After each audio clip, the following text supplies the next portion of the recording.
Okay, morning guys. Kereta Wajah MMC hari Ahad pagi, slot pukul 9, datang awal sikit, kita check lah. So dah check dia punya ECU IC pin 1346.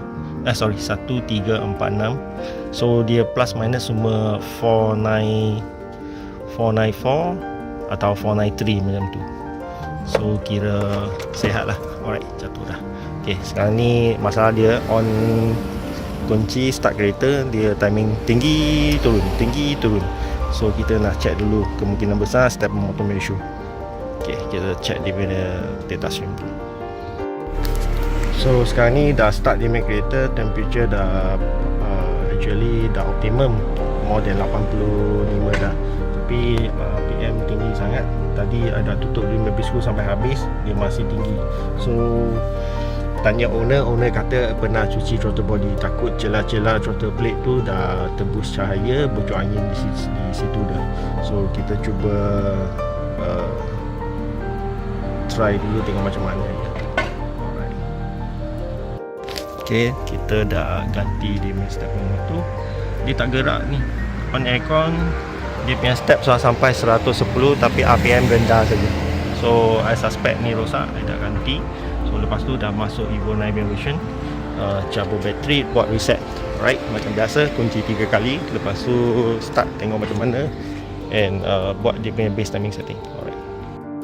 Okay, dah masuk, dah buat reset dekat kunci. Sekarang ni dah letak balik dia punya ground.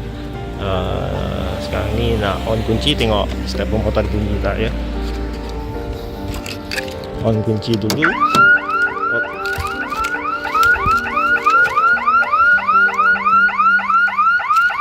Happy kau ah?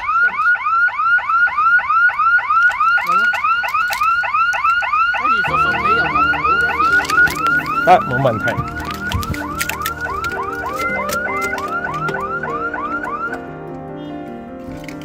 Okay, tadi ada dengar suara ada bunyi dah ke motor dia. Okay, kita start dulu, tengok macam mana.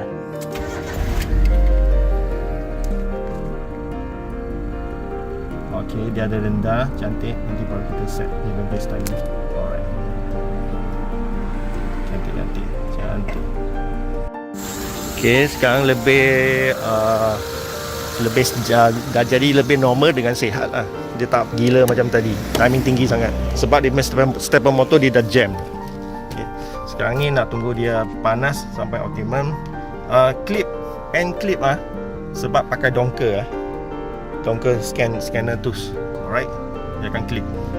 So sekarang ni dia duduk dalam, dekat meter tengok more than 800 kan, dekat data stream 780 macam tu saja. Ini mungkin soal 8.5. Meter ni jangan tengok sangat lah sebab analog.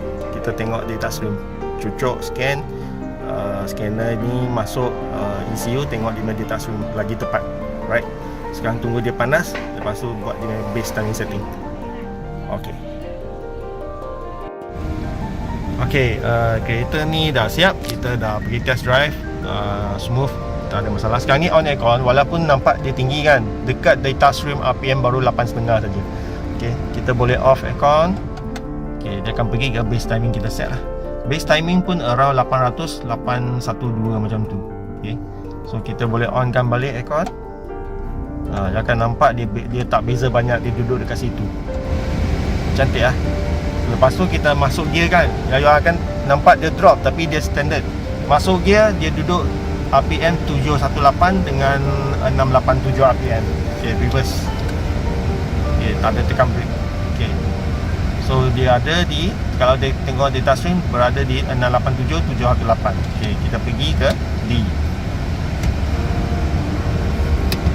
Okay, D pun sama juga. So kereta angka ni dia ada ganti dia punya mounting, so tak ada gegar sangat lah. Alright, siap dah. Stepper motor rosak je, lain tak ada apa-apa. Thank you. Okay guys, tadi angka punya kereta tu dia tak ada masalah apa-apa lah. Just dia punya stepper motor dia dah jam, dia tak jalankan dia kerja. So kacau dia punya timing. Kadang-kadang timing tinggi sangat sebab aircon punya loading tak masuk. Aircon punya loading masuk baru dia turun. So dia punya stepper motor tak dapat adjust actual punya RPM dah. So dah ganti stepper motor, buat reset, buat balik base timing dan setting, dah okey settle. So dia tak perlu ganti throttle body, tak perlu bazir RM1,000 lah. Settle dah, siap dah. Alright, kalau minat atau ada isu apa-apa boleh contact saya. So